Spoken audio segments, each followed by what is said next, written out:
शहर के आखिर में एक हवेली थी, अंधेरे में डूबी हुई और फुसफुसाते हुए राज।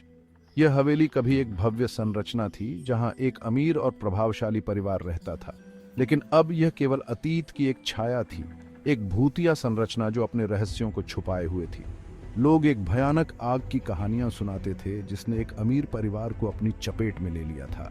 यह आग इतनी भयानक थी कि उसने हवेली को राख में बदल दिया और उसके साथ ही उस परिवार के सभी सदस्य भी जलकर खाक हो गए।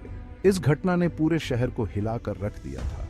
अब बस खंडहर बाकी थे, ढलते सूरज के सामने एक साया। हवेली के खंडहरों में अब भी उस भयानक रात की गूंज सुनाई देती थी। लोग कहते हैं कि अगर आप ध्यान से सुने तो आपको उन लोगों की चीखें सुनाई देंगी जो उस आग में मारे गए थे। कुछ लोगों ने कसम खाई थी कि यह प्रेतवाधित था। वे कहते थे कि रात के समय हवेली से अजीब आवाजें आती थीं, जैसे कोई फुसफुसा रहा हो। कुछ ने तो यहाँ तक कहा कि उन्होंने हवेली के अंदर भूतों को देखा है। वे रात के सन्नाटे में टिमटिमाती रोशनी की बात करते थे, हवा में गूंजती हंसी की। हवेली के अंदर से आती ये आवाजें और रोशनी लोगों को डराती थी। कुछ ने कहा कि ये उन आत्माओं की आवाजें हैं जो अब भी वहां भटक रही हैं। ज्यादातर लोगों ने इसे अंधविश्वास कहकर खारिज कर दिया, लेकिन कहानियां बनी रहीं, शहर की लोक कथाओं के ताने बाने में रची बसी।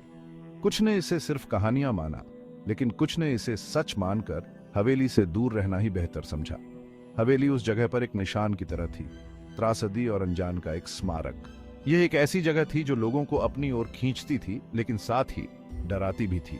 यह हवेली अब एक रहस्य बन चुकी थी जिसे कोई भी सुलझा नहीं पाया था। खाली आंखों की तरह उसकी खिड़कियां शहर को घूरती थीं, किसी को भी उसके राज खोलने की चुनौती देती थी। ये खिड़कियां जैसे किसी को बुला रही थी, लेकिन साथ ही चेतावनी भी दे रही थी कि अंदर आना सुरक्षित नहीं है। बहादुर लोग भी पास आने की हिम्मत नहीं करते थे। अंधेरा होने के बाद नहीं, तब नहीं जब हवा अतीत की फुसफुसाहट लेकर आती थी। हवेली के पास से गुजरते समय लोग अपने कदम तेज कर लेते थे, जैसे कि वे किसी अदृश्य शक्ति से बचने की कोशिश कर रहे हों। हवेली की फुसफुसाहटें अब भी हवा में गूंजती थीं और उसके रहस्य अब भी अनसुलझे थे।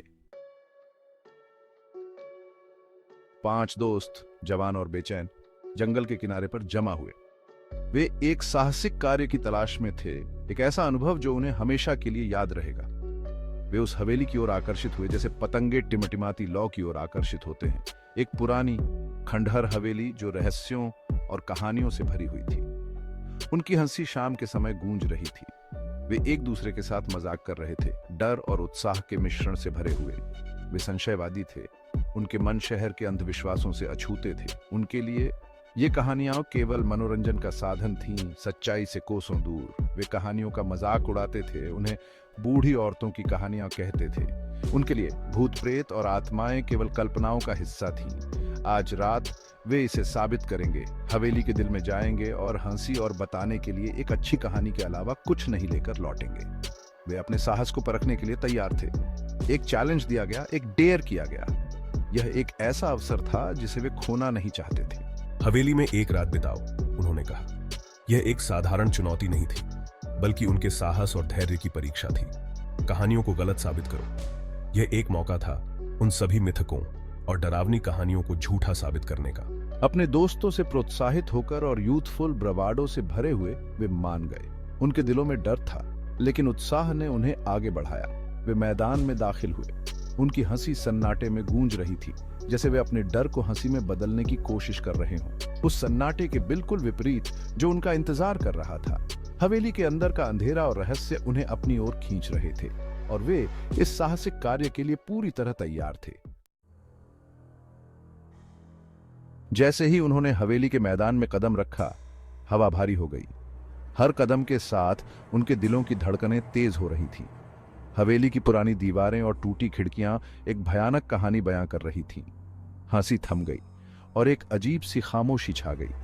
ऐसा लग रहा था जैसे हवेली ने उनकी आवाजें निगल ली हों। चारों ओर एक अजीब सी सिहरन थी जो उनकी रीढ़ की हड्डी में उतर रही थी।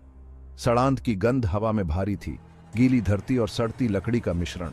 यह गंध उनके नथुनों में चुभ रही थी और हर सांस के साथ वे उस भयानक माहौल का हिस्सा बनते जा रहे थे। जैसे जैसे अंधेरा छाया, हवेली उन पर हावी होती हुई प्रतीत हुई।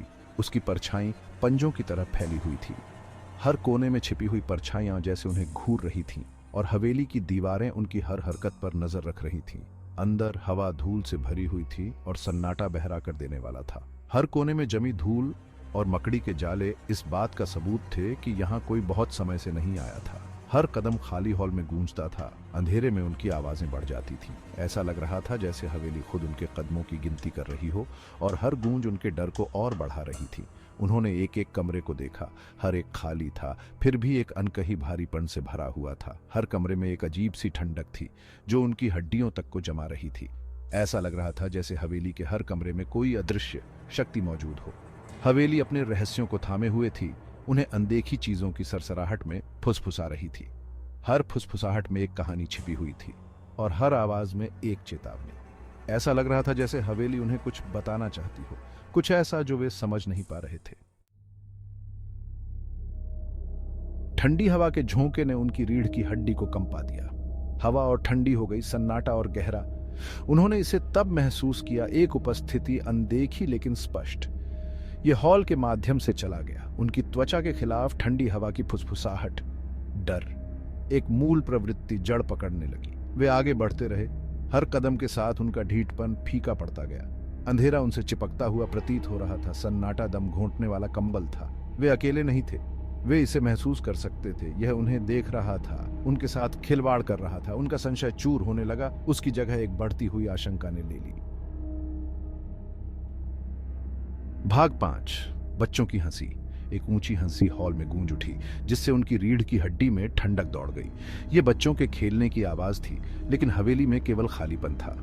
हंसी हर जगह से आती हुई प्रतीत हो रही थी, दीवारों से टकराकर उनके डर का मजाक उड़ा रही थी। वे पीछे हट गए। उनके दिल उनकी छाती में तेज हो रहे थे। हंसी जारी रही, तेज होती गई, एक दुर्भावनापूर्ण उल्लास से भर गई। ये एक ऐसी आवाज थी जो मासूमियत के भ्रष्ट होने, खुशी के कुछ अंधेरे और भयावह रूप में बदल जाने की बात करती थी। उनका खून ठंडा हो गया। भाग 6। फंस गए। घबराहट फैल गई। उन्हें बाहर निकलना था। वे हॉल से भागे। उनके कदम अंधेरे में गूंज रहे थे, लेकिन हवेली उनके चारों ओर घूमती हुई प्रतीत हो रही थी। लेआउट बदल रहा था, निकास गायब हो रहे थे। वे फंस गए थे। हंसी उनके पीछे पीछे आई, निरंतर हॉल में गूंजती रही। यह आतंक की एक सिम्फनी थी जो उन्हें हवेली के चंगुल में धकेल रही थी। हवा घनी हो गई जिससे सांस लेना मुश्किल हो गया। वे एक बुरे सपने में फंस गए थे, बिना किसी भागने के डर की एक भूल भुलैया। भाग 7। एक हताश भागना। वे एक छिपे हुए रास्ते पर ठोकर मार गए। एक संकरा, धूल भरा गलियारा जो हवेली के आंतों में गहराई तक जाता था। यह एक हताश जुआ था, लेकिन उनके पास और कोई चारा नहीं था। वे अंधेरे में डूब गए। उनके पीछे हंसी गूंज रही थी। रास्ता लंबा और घुमावदार था। सड़ांध की गंध से हवा घनी थी। वे अंधेरे में अपना रास्ता बनाते रहे।